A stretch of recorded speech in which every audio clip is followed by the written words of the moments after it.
most awaited day had finally arrived. The prince of our castle, Rocky, was here. A little bundle of joy that somehow felt like bringing home a storm wrapped in fur. We were excited, slightly overwhelmed, and very unprepared. We had one simple plan. Take him to the backyard first so he could settle in. The kids couldn't wait to show him the yard. They were already imagining Rocky meeting the dog next door, picturing the two of them growing up together. The kids came in laughing, telling me how Rocky had been chasing butterflies, like he had just discovered the world. They grabbed handfuls of freshly baked cookies while I stood at the sink, washing the whisk. And of course, they packed a few cookies to share with the neighbor next door. But a few minutes later, the door swung open again, much faster this time. "Mom, have you seen Rocky?" I thought they were watching him. They thought I was. The kids ran next door to ask the neighbor if she had seen Rocky.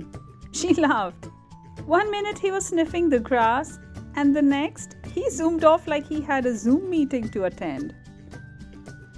Meanwhile, I checked under chairs, behind the sofa, even into corners, as if a tiny bowl of fur might have wandered indoors. But the house was quiet, too quiet. That's when it sank in. Rocky wasn't hiding, Rocky was missing. And in that instant, just like when the most important ingredient disappears mid-recipe, I knew something was wrong. In my head, I could already see it. Missing posters, neighbors searching, and me explaining how we had lost him in under an hour. Just when the panic settled in, the doorbell rang. It was my friend, Rocky in her arms, calm as ever. She smiled and said, "Looks like someone had an unscheduled Zoom meeting. Good thing you mentioned earlier that today was Rocky's big homecoming. I'd marked it on my calendar, just in case." Once the chaos settled, we all sat down. Me, the kids, Rocky curled at my feet, and my friend. She glanced at the Jenga tower and said, "This tower is like our plan for Rocky's first day. But what could make our plan wobble, or even fall?" The kids answered, "The door left open, nobody watching him, he gets scared and runs, he chews things." My friend gently tapped the tower after each answer and then said, "See, plans don't fall right away. They just get shaky. Now let's fix one thing at a time." One of the kids asked, "The door left open?"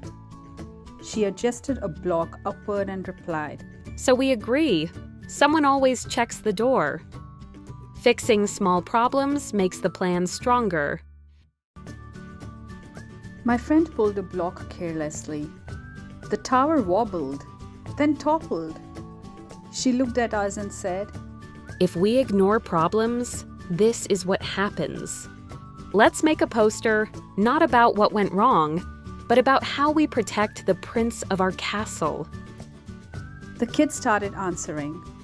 "Someone always checks the door. Rocky stays on a leash outside. We tell the neighbors he's new.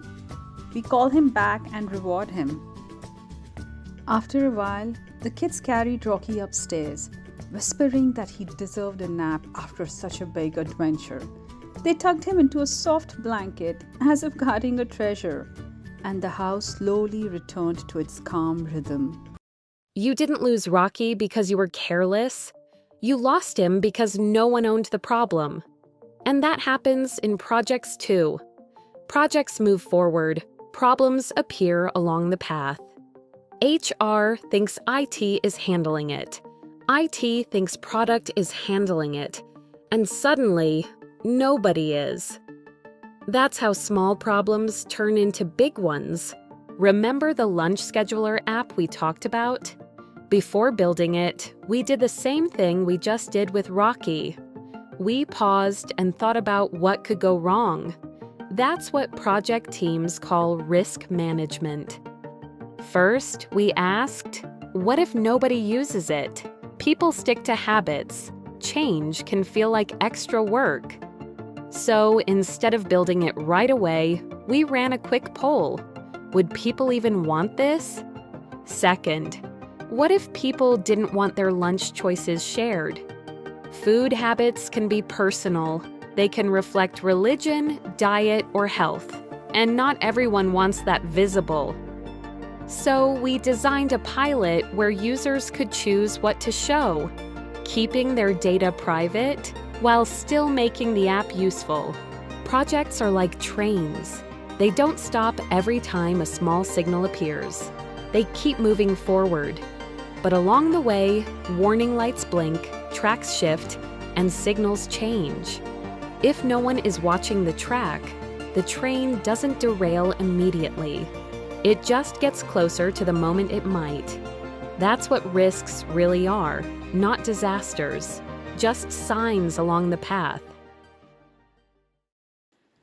That night, I understood something simple.